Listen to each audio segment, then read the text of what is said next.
So hello mga pag-ayan, for today's menu video, gagawa tayo ngayon ng adobong galunggong.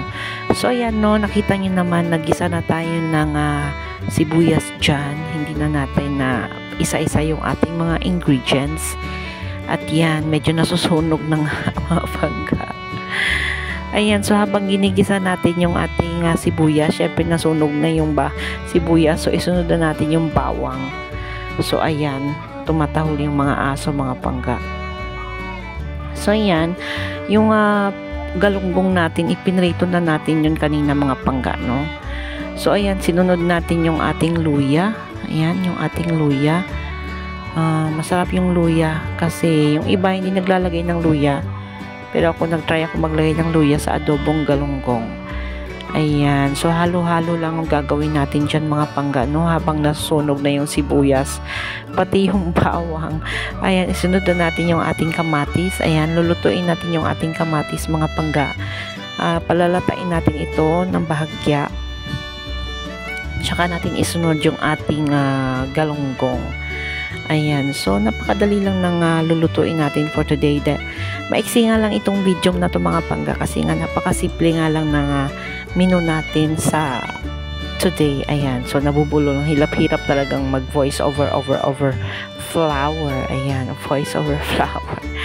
Ayan, so medyo hintayin lang nating malata yung ating kamatis para mag juiciness, lumabas ang mga juiciness ng ating kamatis. So ayan, pasensya na sa boses o mga pangga kasi kakagising ko lang at hindi pa ako nakapag-edit, no? So ayan, nag voice over flour na lang ako kasi nakakapagod mag-type ng mga recipe at hindi na ako nakapag voice over flour dyan habang nagluluto kasi ang ingay-ingay ng TV namin.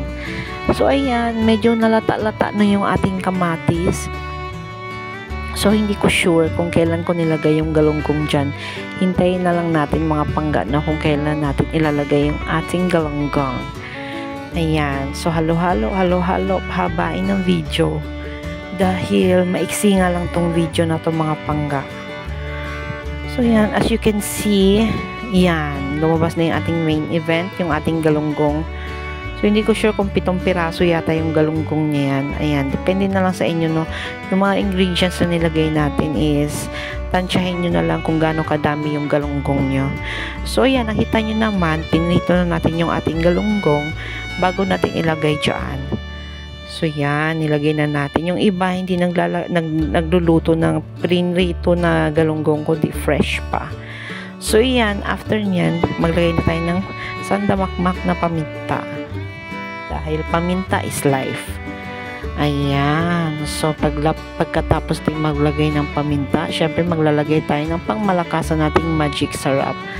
Ayan, buhos-buhos lang natin. Yung iba hindi naglalagay ng magic syrup, pero talagang ako, sa lahat ng video ko, talaga naglalagay ako. So, ayan, naglagay tayo ng 1/4 cup of toyo. Ayan. Pagkatapos niyan, naglagay din ako ng 1/3 cup of vinegar. Ayan, 1/3 lang. So, after nyan, maglalagay din tayo ng 1 cup of water. O, diba? Ayan, so, talagang marami tayong sabaw mga pangga, no? Kasi masarap din may sabaw yung ating adobo. Ayoko rin yung medyo tuyot. Ayan, kasi tuyot na nga tayo. Pati yung ulam natin gawing tuyot, ay, wag naman. So, after nyan, inuubo kasi ako mga pangga. Takpan muna natin at pakuluin. Ayan, habang tinakpan natin at pakuluin, syempre lalagyan pala natin ng laurel. Dahon ng laurel para kahit sabihin natin pinrito natin yung ating galunggong, iiwasan natin maging malangsa yung isda. So ayan, naka timeslap. Di ba? Iksi-iksi nga ng video, timeslap pa. Maglalagay tayo ng brown sugar para hindi naman masyadong ano yung sabaw na medyo maalat na maasim. Siyempre, i-blend natin mga pangga, no? So, naglagay tayo ng 1.5 teaspoon of brown sugar.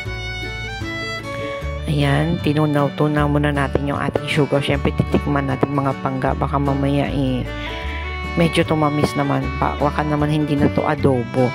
Baka naman parang biko na to. Sobrang tamis. So yan, binaliktad muna natin yung ating mga galunggong na pinarito na ilang piraso lang.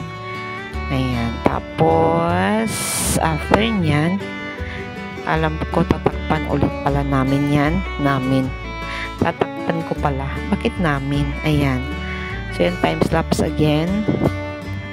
Ayan, minamasahin natin yung ating galunggong para manuot-nuot sa kanilang kalamnan yung mga ingredients sa sabaw ng ating adobong galunggong. So ayan, hindi ko alam bakit ko paulit-ulit ginagawa yan, or baka naman iniisip ko kaya ginagawa ko yan para mahabaan lang yung ating video, no? Pero hindi talaga siya umabot, maiksi lang talaga tong video na to. So yan, ano ba yung gagawin namin dyan? Ako pala, ano pang gagawin ko? Yan, titikman ko ng mga panggayan, no? Pinakita ko pa. So, ano bang lasa? Alam ko masarap kasi wala akong comment. Things na yung ating pritong galunggong mainit-init pa mga pangga nung ayan. So, mo ni ato ang Bisaya tuloy. Ito yung ating ulam for today. Ayan. Sana nagustuhan niyo yung ating menu for today mga pangga. Ayan, sa mga hindi pa nakapag-subscribe sa YouTube channel ko yan, do subscribe to my YouTube channel, Panggaming Guy, and hit the notification bell para ma-update kayo sa mga bagong videos ni upload ko. Ayan.